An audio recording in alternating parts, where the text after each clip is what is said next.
U.S. Special Envoy to the Middle East Steve Witkoff has said that a deal for a 60-day truce in Gaza could be reached by the end of this week.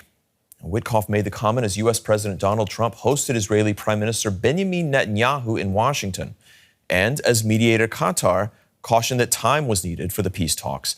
Netanyahu praised the close partnership between Israel and the U.S. There are opportunities for peace that we intend to realize. We're working together on this. We have still to finish the job in Gaza, release all our hostages, eliminate and destroy Hamas's military and governance capabilities, because Gaza must have a different future for our sake, for everyone's sake. And no country will settle for less. We certainly will not. These are all things that I discussed with President Trump. I may discuss further with him later in this visit. But I have to say that the coordination between our two countries, the coordination between an American president and an Israeli prime minister, has been unmatched. It offers great promise for Israel, for America, for our region, and for the world. All right, Misha Komadovsky is following the story from Washington. Misha, unmatched coordination. We heard it from Netanyahu there, praising that U.S.-Israeli relationship. We talked about this yesterday, about the extent to which both sides agree on this ceasefire attempt. Can we say now that they are seeing eye to eye?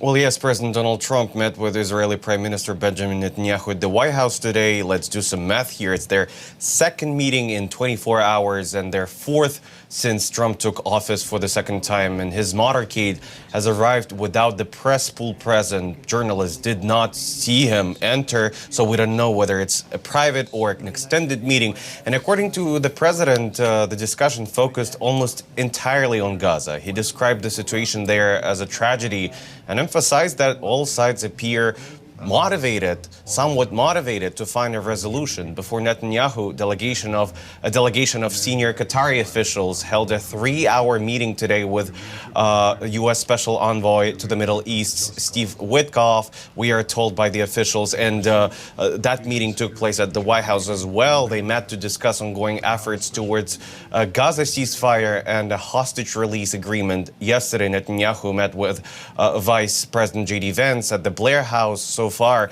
during his visit, the Israeli Prime Minister has held mostly closed-door meetings. Last night, he dined with President Trump at the White House. What was originally a closed press event turned into a pool spray, essentially, when journalists enter on top of the meeting, which then evolved into an impromptu Q&A session. It's a sharp contrast today to what we saw yesterday, and all Netanyahu's meetings today are focused on Gaza, Iran, and President Trump's tariffs, because he wants to be a peacemaker, but he doesn't want to make any peace, it appears, on the markets. He has also met with congressional leaders, as we saw, including House Speaker Mike Johnson on the Hill.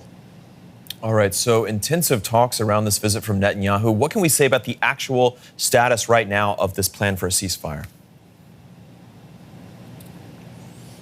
Well, it's hard to say, but U.S. Special Envoy to the Middle East, Steve Witkoff, says a Gaza ceasefire deal may be close, with hopes to finalize it by the end of the week. He said the parties had 4 main issues and now only 1 remains. And Prime Minister Netanyahu said today he was optimistic about the current ceasefire proposal, which was first outlined by U.S. Special Envoy Steve Witkoff.